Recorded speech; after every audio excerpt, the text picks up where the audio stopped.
As a disability employment consultant, I was sexually discriminated against, which caused me to leave the job, begin studying social work. I was also coerced into that because I went for a job as a counsellor, and they said that they would have given me the job as a counsellor if I was a member of AASW, and I needed to gain a social work qualification in order to do that.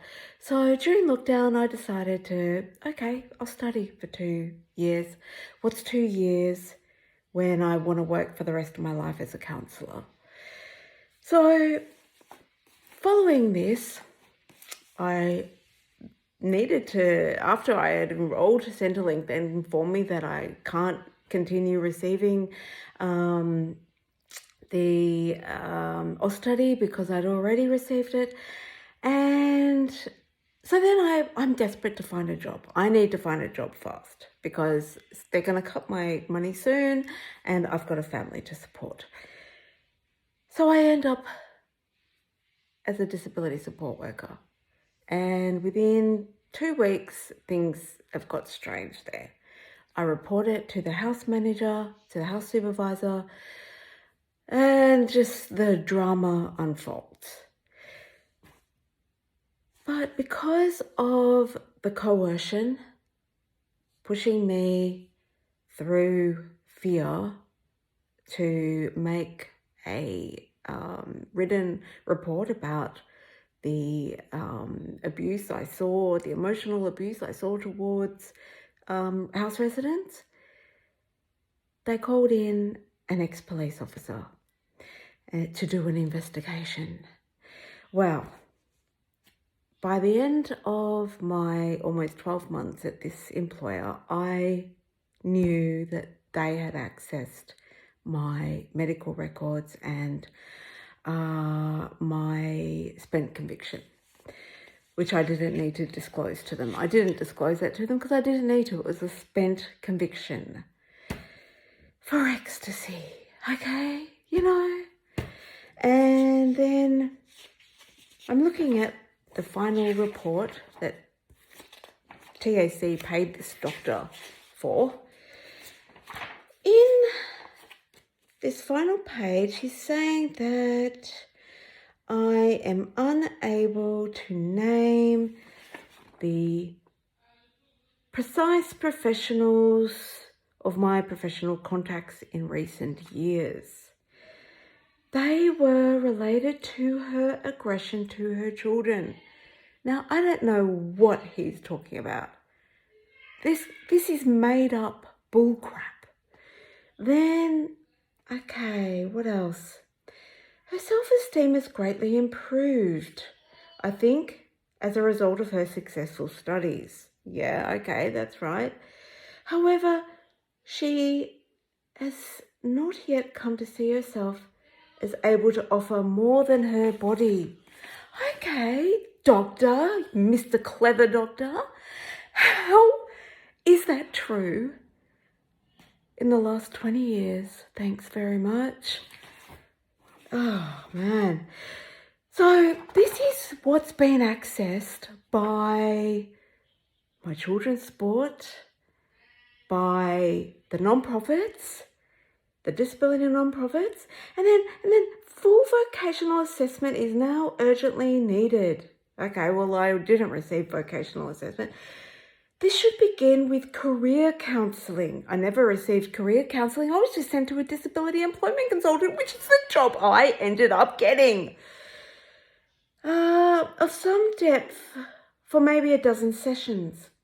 Without it, she can be expected to return to the sex industry. Right. Thanks, doctor. Because of your stupidity and incorrect assessment, I've had my children's sports club, my previous 2 disability non-profit employers, all assessing me by this report and looking at me like my outstanding results in finding jobs for people with a disability is due to suspicious reasons, and that, oh gosh, I want to be a social worker because I'm a fucking weirdo, or I want to be a disability support worker. Oh, because, I find bloody disabled people, alluring or something.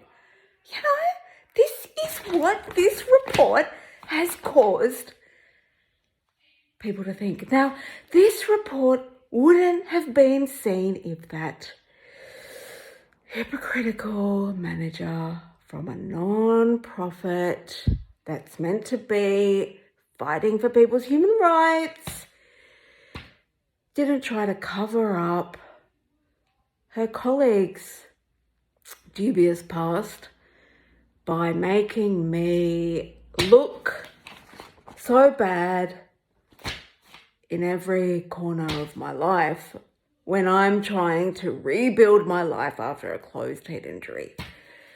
So this is why the law needs to step in, why I need legal representation to fight these damn people that are trying to cover up one of their managers' dubious past.